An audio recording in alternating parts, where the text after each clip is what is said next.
Fala pessoal, passando aqui para o nosso resumo da nossa reflexão nesse domingo, um tempo precioso, onde nós meditamos num texto que confronta a nossa realidade no que diz respeito às igrejas evangélicas do nosso tempo e os maus pastores. Existe um problemaço que está sendo discutido sobre a isenção a partir da bancada evangélica no nosso país.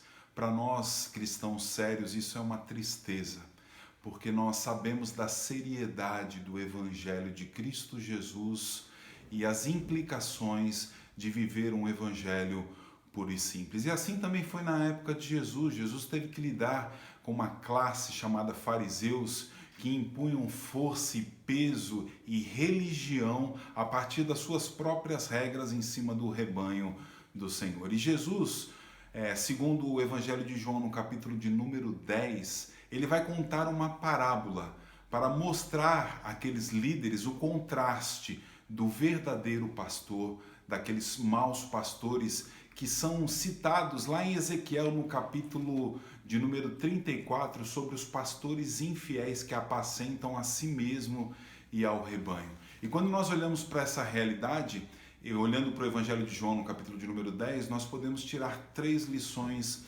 preciosas de que Jesus, ele é o verdadeiro pastor, ele é o supremo pastor, o bom pastor, e nele nós temos direção. A palavra de Deus diz assim: eu lhes asseguro que aquele que não entra pelo aprisco das ovelhas, pela porta, mas sobe por outro lugar, é ladrão e assaltante. Aquele que entra pela porta é o pastor das ovelhas. O porteiro abre a porta e as ovelhas ouvem a sua voz.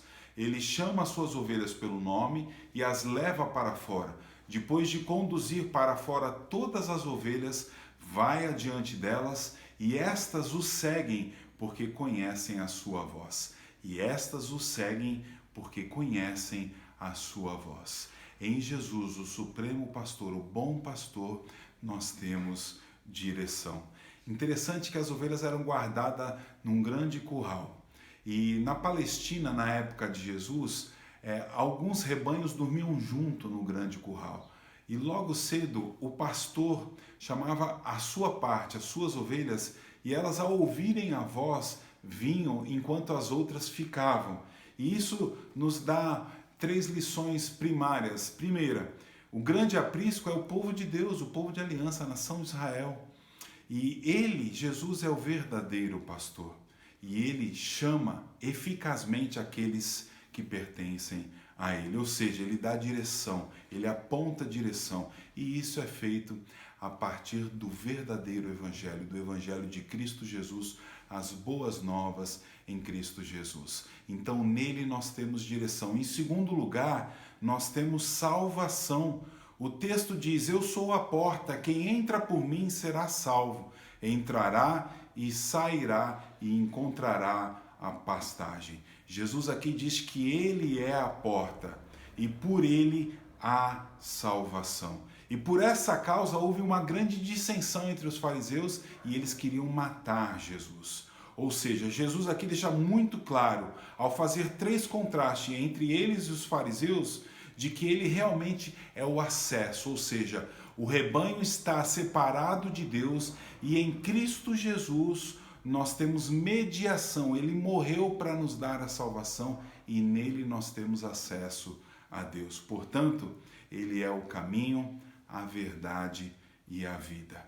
Ou seja, o que salva é a fé na verdade. Existem muitas boas pessoas com boas intenções, mas que não creem no verdadeiro evangelho. Portanto, nós confiamos na direção de Cristo, nós exaltamos a salvação em Cristo e, por último, queridos, nele há segurança. Ah, que coisa boa é saber que estamos seguros no Senhor. Ele diz: eu sou o bom pastor e eu dou a minha vida pelo meu rebanho. Ele faz uma declaração de amor aqui, dizendo que vai entregar a sua vida para que as suas ovelhas tenham vida e vida em abundância e desfrutem da eternidade. Eu quero terminar dizendo que ele é o alfa e o ômega. Ele é o princípio e o fim. Ele é o sol da justiça. Ele é brilhante estrela da manhã. Ele é o nosso refúgio e fortaleza. Ele é a ressurreição e a vida. Ele é o caminho, a verdade e a vida. Nele nós temos segurança. Ele é a porta, Ele é o bom pastor, Ele é a videira verdadeira, Ele é o Cordeiro de Deus, Ele é a raiz de Davi, Ele é a nossa Páscoa, Ele é aquele que voltará em majestade e glória para buscar o seu povo, para enfim vivermos com Ele a eternidade. Entregue o teu caminho ao Senhor, confie nele e o mais Ele fará. Que Deus te abençoe e te guarde. Uma boa semana em nome de Jesus. Um abraço.